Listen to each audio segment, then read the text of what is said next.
Kahalala Yahweh, Bahashem Yahweh Shai, Waha, Raha, Kodash. All praises and glory go to you, Lord. Double honors and respect go to our apostles, bishops, elders, and teachers, the men of great millstone. To you I say Shalom. Salutations to the hopeful elect. It's your brother Amriah, and I'm about to play a video from Middle Nation speaking about the current heading of America Babylon the Great. And before I play this video, I wanted to go ahead and start with this scripture here in Habakkuk chapter 2, verse 1.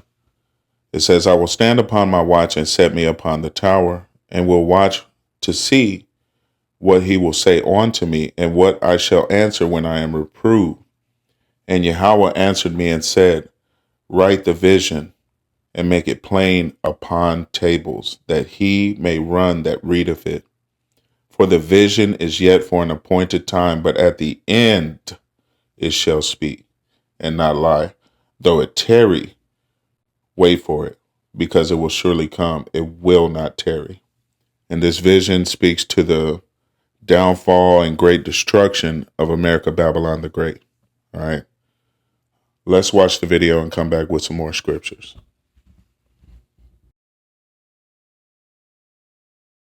Tariffs.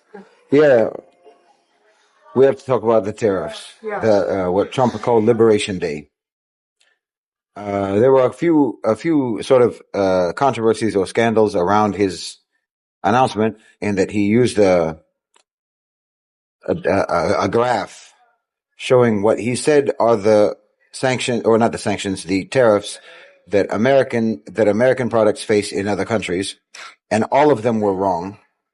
Like every single one of them was wrong, but it seemed to be that it was based on they sort of divided the trade deficit that America has with that country by the amount of imports or exports or something like that. So it was not an exact science at all. An accurate representation. It wasn't accurate at all. The chart that he put up. But anyway, that's a different issue. There's the actual reality of what he's imposing, the tariffs that he's actually imposing. And a lot of people are doing all sorts of analysis about, for example, if you're pro-Trump, then you're giving the rationale of how this will boost manufacturing in America, how it will bring manufacturing jobs back to America, and how it will force countries around the world to buy more American goods and so forth, and create a fairer balance of trade. And then there's the other side, which is saying all of the reasons why that won't work. And I think that both sides, well, obviously the pro-Trump side is missing the point, but I think that the other side is also missing the point, in that you're making the same mistake that people always make when any politician implements any policy, which is to ever believe the rationale that they're presenting for the policy. The rationale that Trump is presenting for the policy, and his people are presenting for the policy, is exactly that. It's going to bring back manufacturing jobs and so forth. Your mistake is to believe that has anything whatsoever to do with why they're doing what they're doing. I've said many times, and this policy is a proof of it, I have said many times that Trump is a tool or a mascot of the A-National OCGFC. That faction of the financial elite, the financial power structure, who have transcended nationalism, have transcended nations, have transcended national boundaries and so forth, and feel no loyalty to any country, the United States included. That's the faction that he represents, the faction of the power structure that he represents. And it has become the dominant power structure, the dominant faction in the power structure. And this is just, this policy is proof of that. And I've said before that Trump's main job is to destroy America. And that's exactly what this policy is intended to do. That's the intention behind this policy. I don't know how people can always look at these kinds of policies and act like the predictable outcome, the predictable result of these types of policies is a surprise when it happens. This is what they wanted to happen, and this is what will happen. or rather, this is what will happen, and this is what they want to happen. No one is going to be surprised. Everyone will be surprised if this doesn't work to destroy the economy of the United States. And when I say that, it seems paradoxical to say that Trump is really good for America and he's destroying America. That obviously sounds like a paradox, but that's because you're still thinking of an old mythical America and America, a version of America as a global hegemon that it hasn't actually been for quite some time. And you think that the job of someone who is doing something for America is to try to restore that status rather than face reality. That you don't have that status, you haven't had that status in a long time, and you don't have what it takes to ever have that status again. Those days are over. They were very short. That period of history was very short. And like I've also said before, it's going to be the shortest empire in history. Trump is good for America insofar as he's doing the needful. He's doing the needful. That's going to be, that will cause a great deal of pain for the American people. But the simple fact is that there's no way around that. And it can be done, like in a state of denial over, painful erosion over time, or you can just amputate the limbs, rather than letting them rot on your body. This is what's happening now. It's just amputation. The federal government is going to be increasingly weakened as a governing entity. More and more aspects of the government are going to be privatized, decentralized and privatized. Yes. And this is just the way it has to go. There's not another way it can go.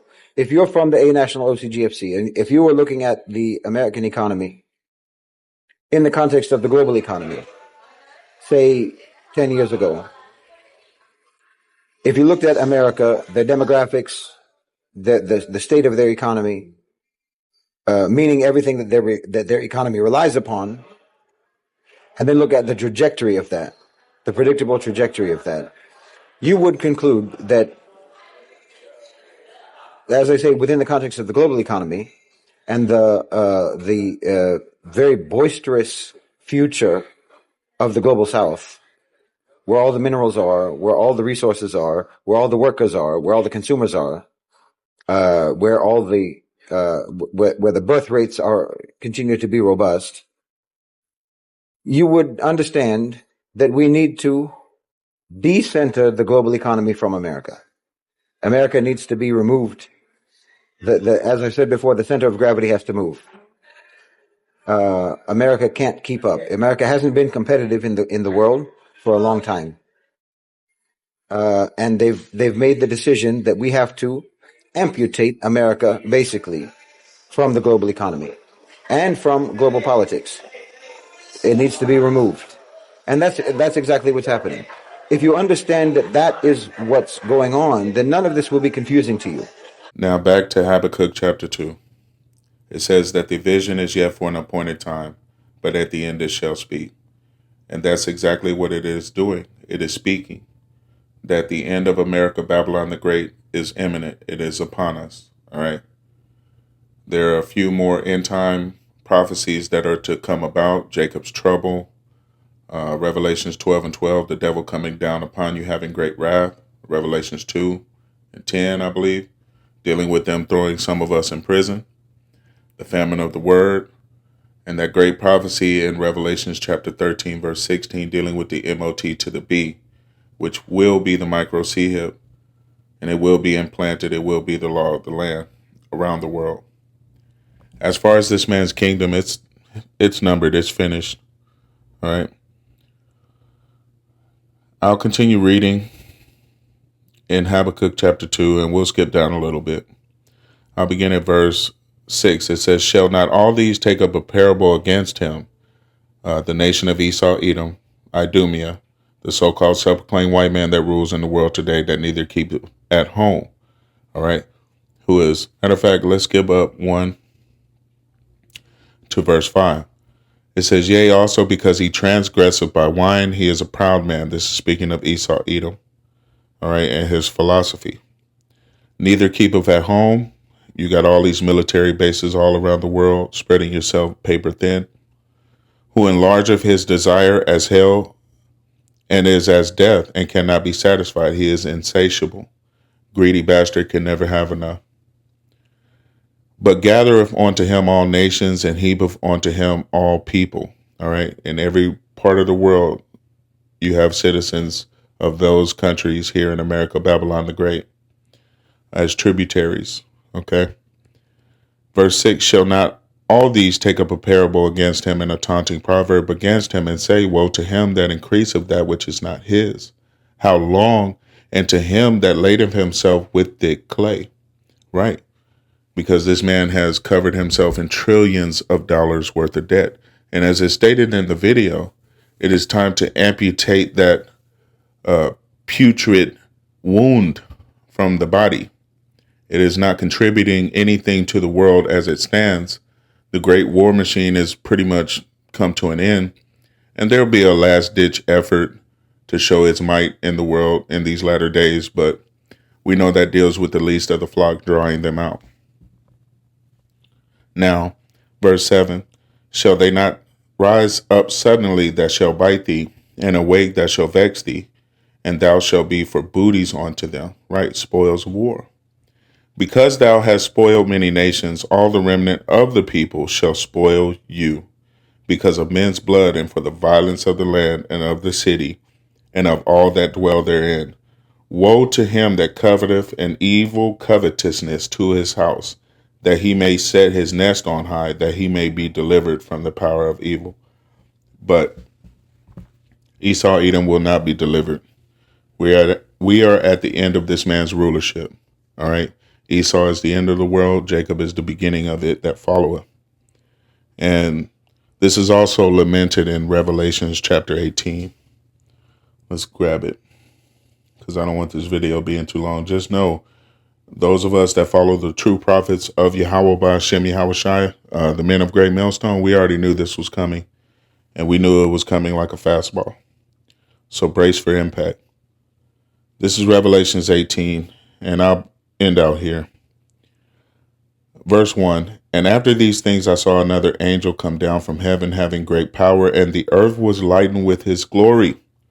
And he cried mightily with a strong voice, saying, Babylon the Great is fallen, and is become the habitation of devils, and a hold of every foul spirit, and cage of every unclean and hateful bird. Right? They're about to be snacking on the flesh of the inhabitants of America, Babylon the Great, once it is utterly annihilated with thermonuclear fire that will rain from the heavens, as well as allies and its enemies. Verse 3, for all nations have drunk of the wine of the wrath of her fornication, right? Those philosophies. And the kings of the earth have committed fornication with her, and the merchants of the earth are waxen rich through the abundance of her delicacies. Those days are done. These tariffs commanded, all right? There will be no more getting rich off the backs of America, Babylon the Great, because it is about to be amputated from the body of the world, all right? No good. And then what is to come next for that limb? Death, all right? Verse 4, and I heard another voice from heaven saying, come out of her, my people, you Israelites, you so-called Negroes, Latinos, and North American Indians, you confusion of faces, those that fear Yahweh Ba'Shem Yahushai, that ye be not partakers of her sins, and that ye receive not of her plagues. For her sins have reached unto heaven, and Yahweh Ba'Shem Yahushai hath remembered her iniquities. This is the time we are living in. All right. The Lord is about to recompense all of the sin and bloodshed America, Babylon the Great has brought upon the world. Verse 6, Reward her even as she rewarded you, and double unto her, double according to her works. In the cup which she hath filled, fill to her double. How much she hath glorified herself, and lived deliciously. So much torment and sorrow give her. For she saith in her heart, I sit a queen, and am no widow, and shall see no sorrow. Therefore shall her plagues come in one day, death, and mourning, and famine, and she shall be utterly burned with fire. For strong is Yahweh by Hashem Yahushai, who judgeth her. America, Babylon the Great is dead. It's done. It's over. All right. She is about to be utterly annihilated by Yahweh by Hashem Yahushai. And as the brother likes to say, if you love it here, you are about to die here. But those of us who fear Yahweh by Hashem Yahushai, now is the time to brace for impact. Shit is about to get real. Shalom.